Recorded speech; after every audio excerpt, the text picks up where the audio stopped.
This is the violates Word the Queen U.S. Ciara Target Constitution's Fourth Assistance. Amendment, Check out our which podcast, y'all. prohibits unwarranted searches, and the Sixth Amendment, which guarantees the right to a fair trial. Targeted individuals have nowhere to turn, so we will discuss what to do.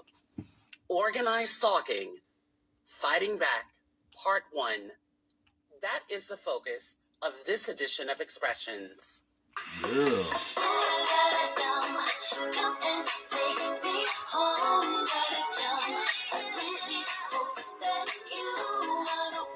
Yeah. Oh, yeah.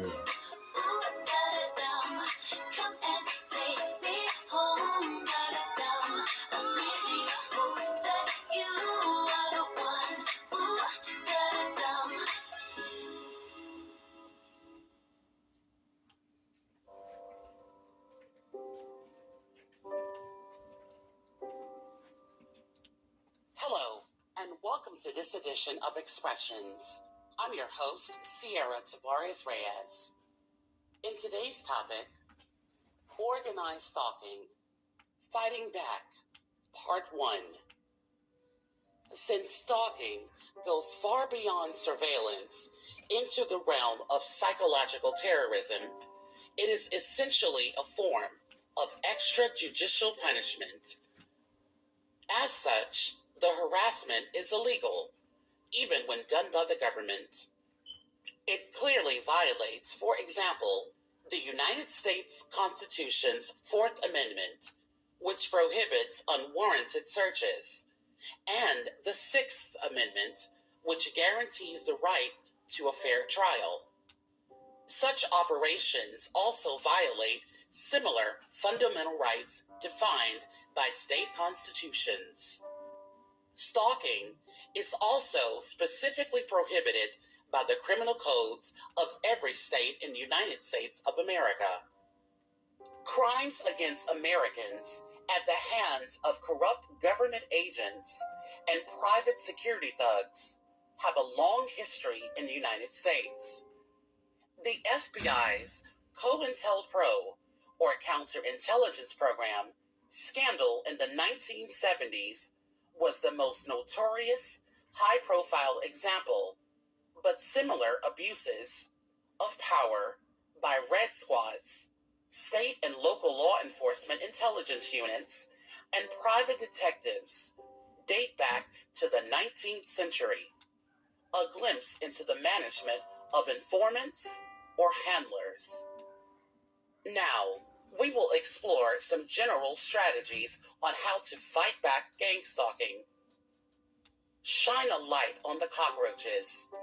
Organized stalking is a manifestation of the view that intelligence and law enforcement agencies, their corrupt cronies, and the military-industrial complex should have supremacy over all other elements of American government. Even if you think that this is a desirable power structure for national security reasons, it is impossible to deny that it grossly violates core principles of the United States Constitution. Organized stalking also violates stalking prohibitions under federal law and state laws in all 50 states. One of the implications of that is that the perpetrators need to keep it a secret. This is a primary difference between the use of organized stalking as a domestic counterintelligence strategy in America today, and its use by the Stasi, or state police, in communist East Germany. In the United States, it is illegal.